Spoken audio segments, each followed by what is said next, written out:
చాలా చాలా దీంట్లో ఆల్మోస్ట్ ఆల్ నేను డిఎస్పీ నాతో పాటుగా మా సిఐస్ అండ్ ఎస్ఐస్ మొత్తం ఒక 75 మంది సిబ్బంది పాల్గొనడం జరిగింది.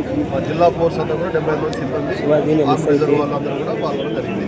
దీంట్లో ఏంటంటే ఇప్పుడు వీటన్ని చూస్తే చాలా ఇర్రెగ్యులర్ వెహికల్స్ మనం సీజ్ చేయడం జరిగింది. 60-65 వెహికల్స్ సీజ్ చేయడం జరిగింది. దీంట్లో ఏంటంటే ఉదాహరణకు మనకు మన నారాయణపేట జిల్లాకు మనకు కర్ణాటక బార్డర్ ఉంది. ఉదాహరణకు ఒకటి చూస్తే ఒక వ్యక్తి కర్ణాటక రిజిస్ట్రేషన్ ఉన్న వెహికల్ 10 సంవత్సరాల క్రితం కొన్నాడు, కానీ ఇప్పటి వరకు ట్రాన్స్ఫర్ లేకుండా ఉందన్నమాట వెహికల్. అది ఆయన ఇంకా ఇప్పుడు ఆయన అఫెన్స్ అయితే మళ్ళీ మనం కర్ణాటక పట్టుకుంటే అక్కడ దానికి ప్రాపర్ డాక్యుమెంట్స్ ఉన్నాం అనమాట.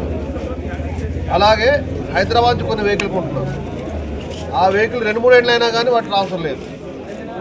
ఇంకొన్ని మనం అంటే ఇప్పుడు కొత్తగా బండి తీసుకున్న తర్వాత నెంబర్ ప్లేట్ వేయించుకోలేదు కొంతమంది, అంటే ఇంకా కొత్తగా రిజిస్ట్రేషన్ అంటే ఇంకా రిజిస్ట్రేషన్ కూడా చేయించుకోలేదు అనమాట. అట్లా 2-3 ఏళ్ళ నుంచి అట్లే తిప్పుతున్నారు.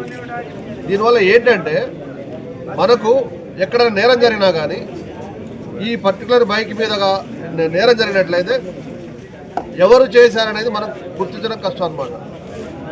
ఎవరంటే ఇప్పుడు మనం ఏదైనా యాక్సిడెంట్ అయినా కానీ, ఏమైనా దొంగతనాలు అయినా కానీ, స్నాచింగ్స్ అయినా కానీ, ఇక్కడ మన హౌస్ బ్రేకింగ్ అయినా కానీ ఈ అఫెండ్ మనకు ఒక సీసీ కెమెరాలు ఉన్నప్పటికీ కూడా అఫెండ్ పట్టుకుంటే ఏమొస్తుంది అంటే దాంట్లో కర్ణాటక అఫెండ్ అనేది వస్తుంది. కానీ యాక్చువల్ చేసినప్పుడు వేరే వారు అనుకో అంటే ట్రాన్స్ఫర్ ఆఫ్ ఓనర్షిప్ కూడా జరగలేదు చాలా వెహికల్లో.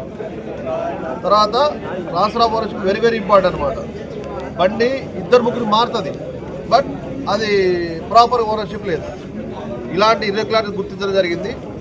వీటన్నిటి కూడా మేము ఈ బండి కూడా ప్రతి ఒక్కరు వెరిఫై చేసి ఆల్ డాక్యుమెంట్స్ వెరిఫై చేసి వాటి మీద తగిన చర్యలు తీసుకుంటాము. ఎంయాక్ట్ ప్రకారంగా వచ్చిన ఫైళ్ళు కానీ ఇంకా దానికి సంబంధించి కనుక ఇంకా వేరే థెఫ్ట్ వెహికల్స్ ఏమైనా ఇన్వాల్వ్ అయితే, లేకపోతే దాని మీద ఇంకా వేరే అఫెండర్స్ ఏమైనా ఉంటే వాళ్ళందరూ కూడా డీప్ ఇన్సూరెన్స్ ఉండాలి.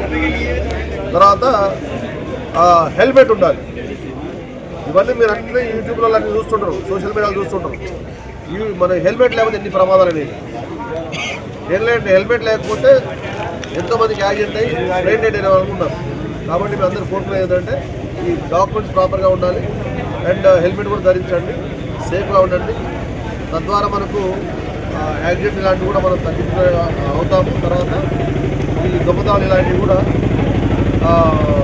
మనకంటే కరెక్ట్ ఐడెంటిఫికేషన్ అయ్యి పోలీసు వాళ్ళు